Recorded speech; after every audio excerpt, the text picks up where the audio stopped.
Ali Tokir Sheikh and others তেওঁলোকৰ ভাৰত বিৰোধী ঘটনাৱলীৰ সম্পৰ্কত আমি যিখন স্পেচিয়েল ইনভেষ্টিগেশ্যন টিম গঠন কৰি দিছিলোঁ তাৰ প্ৰতিবেদন আজি কেবিনেটত পুংখানুপুংখভাৱে আলোচনা হয়। আলোচনাৰ অন্তত গোটেই বিষয়বস্তুৰ গভীৰতালৈকে লক্ষ্য কৰি গৃহ মন্ত্ৰালয়লৈকে এই গোচৰটো হস্তান্তৰ কৰাৰ সিদ্ধান্ত লোৱা হয় আৰু গৃহ মন্ত্ৰালয়ে তেওঁলোকৰ এটা ইনভেষ্টিগেটিং এজেন্সি NIA হওক বা আন ইনভেষ্টিগেটিং এজেন্সি দি ইয়াৰ পৰৱৰ্তী তদন্ত কৰক তাৰ বাবে ৰাজ্যৰ কেবিনেটে সিদ্ধান্ত গ্ৰহণ কৰে। বেচিক্যালি SIT আৰু ইয়াৰ লগত সংলগ্ন পঞ্জীভুক্ত গোচৰ দুইটাই আমি ভাৰত চৰকাৰৰ গৃহ মন্ত্ৰালয়লৈ হস্তান্তৰ কৰাৰ বাবে আজি কেবিনেটে সিদ্ধান্ত গ্ৰহণ কৰে। পৰৱৰ্তী এই কেছটোৰ পৰৱৰ্তী যি তদন্ত সেয়া ভাৰত চৰকাৰৰ পৰ্যায়ত আৰম্ভ হ'ব বুলি কেবিনেটে বিশ্বাস কৰে।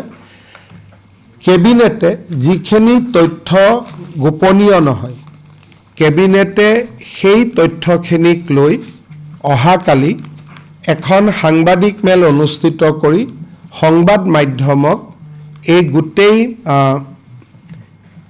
ইনকুৱাৰী বা ইনভেষ্টিগেশ্যনৰ ওপৰত সদৰি কৰিবলৈ মুখ্যমন্ত্ৰীক অধিকাৰ প্ৰদান কৰে আৰু অহাকালি 10:30 বজাত আমি আপোনালোকক নিমন্ত্ৰণ জনাম আৰু প্ৰায় 1.5-2 ঘণ্টা সময় লাগিব কাৰণ ৰাষ্ট্ৰীয় সংবাদ মাধ্যমসমূহ আহিব, ইংৰাজী অসমীয়া দুইটাতে ক'ব লাগিব।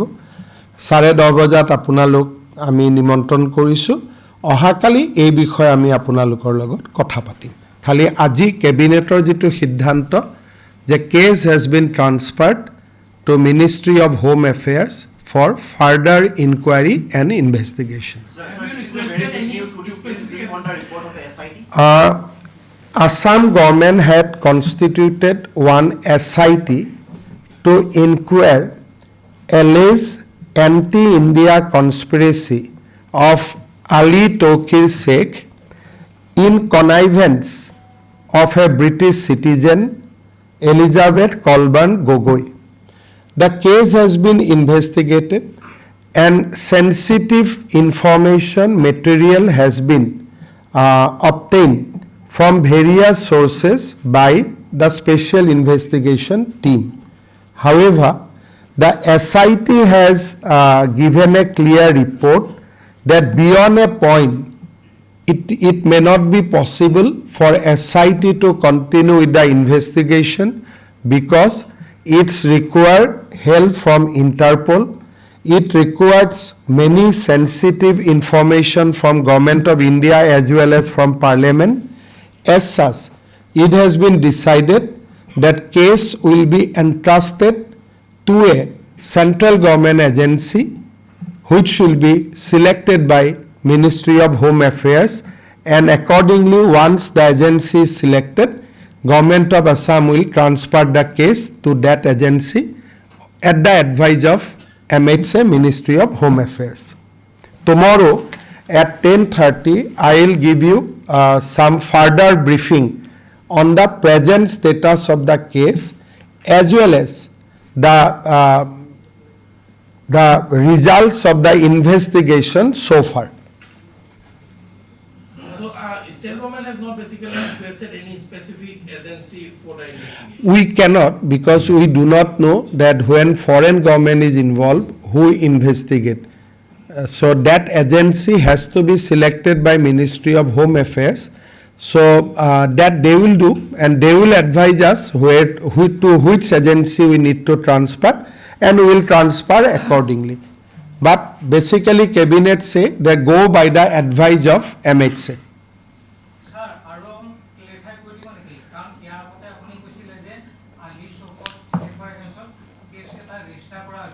এতিয়া যেতিয়া এটা কেছ অসম পুলিচে ৰেজিষ্টাৰ কৰে তাৰ পিছত কেছটো CBI লৈকে অসম পুলিচে পঠাই দিব পাৰে কেছটো NIA লৈকেও পঠিয়াব পাৰে বা আন এজেন্সিলৈকেও পঠিয়াব পাৰে আমি কেবিনেটে সিদ্ধান্ত লৈছোঁ যে এজেন্সিটো আমি সিলেক্ট কৰিব নালাগে আমি ভাৰত চৰকাৰৰ গৃহ বিভাগলৈকে গোটেই প্ৰতিবেদনখন পঠাই দিম যাতে গৃহ বিভাগে NIAক দিব বা CBIক দিব সেই স্বতন্ত্ৰ সিদ্ধান্তটো যাতে গৃহ বিভাগে ল'ব পাৰে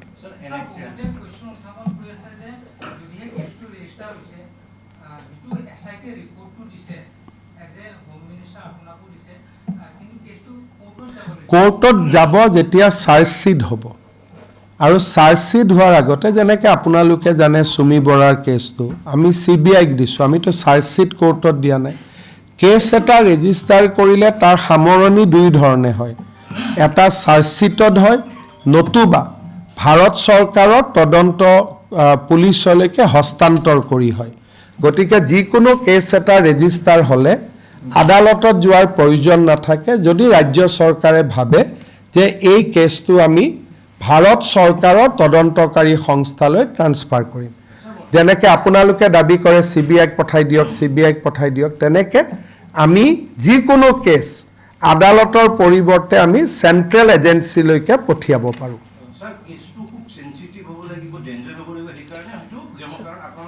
এইটো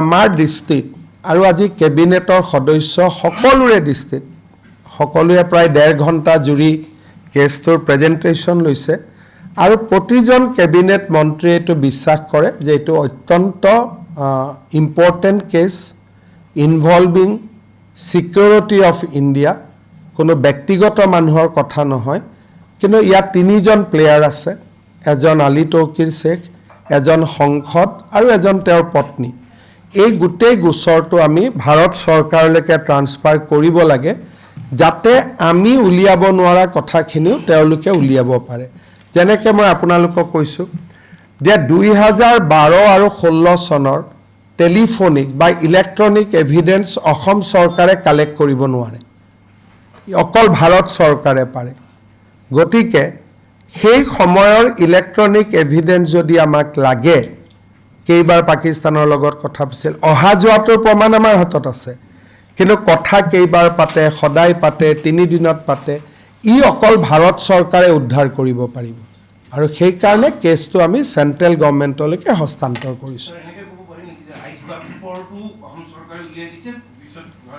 চক অসম চৰকাৰে যথেষ্ট ভাল ইনভেষ্টিগেশ্যন কৰিছে নিয়মতে ৰাজ্যৰ পুলিচে ইমান ডকুমেণ্টছ যোগাৰ কৰিব নোৱাৰে কালি যেতিয়া আপোনালোকক আমি দেখুৱাম তেতিয়া আপোনালোকে নিজেও আচৰিত হ'ব যে অসম পুলিচে ইমান দূৰলৈকে কেনেকৈ যাব পাৰিলে নিয়মতে তাৰ বহু আগতে অসম পুলিচে চেছ কৰিব লাগিছিল কিন্তু যি নহওক আমাৰ পুলিচে বহুত দূৰলৈকে গ'ল কিন্তু যিমান দূৰলৈকে গ'ল সেইটো যথেষ্ট নহয় it is a international development য'ত ব্ৰিটিছ চিটিজেন ইনভলভ আছে পাকিস্তানী চিটিজেন ইনভলভ আছে ইণ্ডিয়ান চিটিজেন ইনভলভ আছে গতিকে it has to be investigated by a national police agency and Interpol has to help the agency. So, Chief Minister, during this period, as you mentioned, from 2012 to 16, during that period, in Assam, it's ruled by the Congress Party, and at the same The time, entire- So, do you think that it's some kind of their At least I can confirm when a honorable MP from Assam visited Pakistan, that point of time his father was chief minister. Very sensitive visit, but Assam Special Police or Assam Police was not informed. Government of India said that we have also not been informed. So if today my son visit Pakistan, then I will inform Joy Shankar. They look, my son is a cricket player. He is going to play Pakistan for playing cricket. So I am keeping you on loop.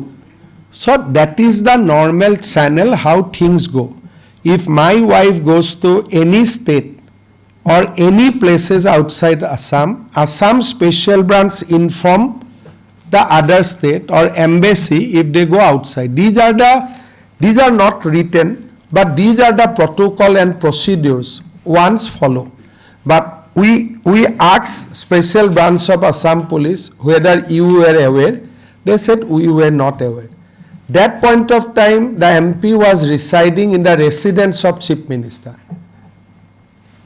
মুখ্যমন্ত্ৰীৰ ঘৰত থকা মানুহ এজন যেতিয়া পাকিস্তান যায় আৰু অসমৰ দৰে ৰাজ্য এখন য'ত নেকি আমি খুব সেনচিটিভ পাকিস্তানৰ আল কায়দাৰ পৰা আৰম্ভ কৰি বহুত ইয়াত নেটৱৰ্ক এক্টিভ আছে গতিকে মোৰ ল'ৰা ছোৱালী পাকিস্তান বা দেশৰ শত্ৰু ৰাষ্ট্ৰত গ'লে আমি ভাৰত চৰকাৰক জনাবই লাগিব সো এই গোটেই ভিজিটটো ডাৰ্কত ৰখা হৈছিল আৰু আপোনালোকে যদি চাই যোৱাৰ আগতেও সংসদজনৰ সংবাদ মাধ্যমত সামাজিক মাধ্যমত তেওঁ এক্টিভ আছিল ঘূৰি অহাৰ পিছতো তেওঁ সামাজিক মাধ্যমত এক্টিভ আছিল বাট 10 days was completely blacked out মই যদি পৰ্যটনৰ কাৰণে গৈছো মই যতে যাও আমি তো ফটো পোষ্ট কৰো ফেসবুকত পোষ্ট কৰো টুইটাৰত পোষ্ট কৰো যদি মোৰ মনটোত একো পাপ নাই মই যতে গৈছো যোৱাৰ পৰাই মই পোষ্ট দিম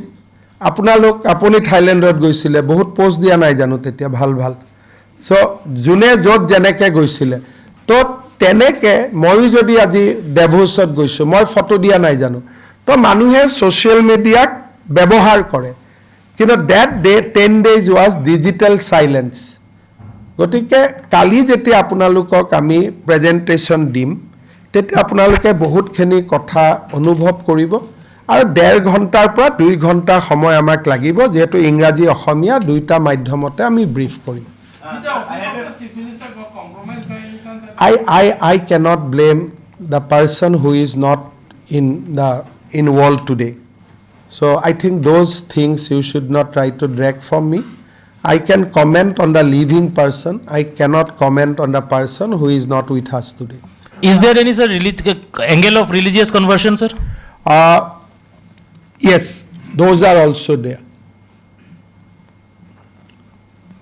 Mane religious conversion. Those angles are there. Right. Those angles are there.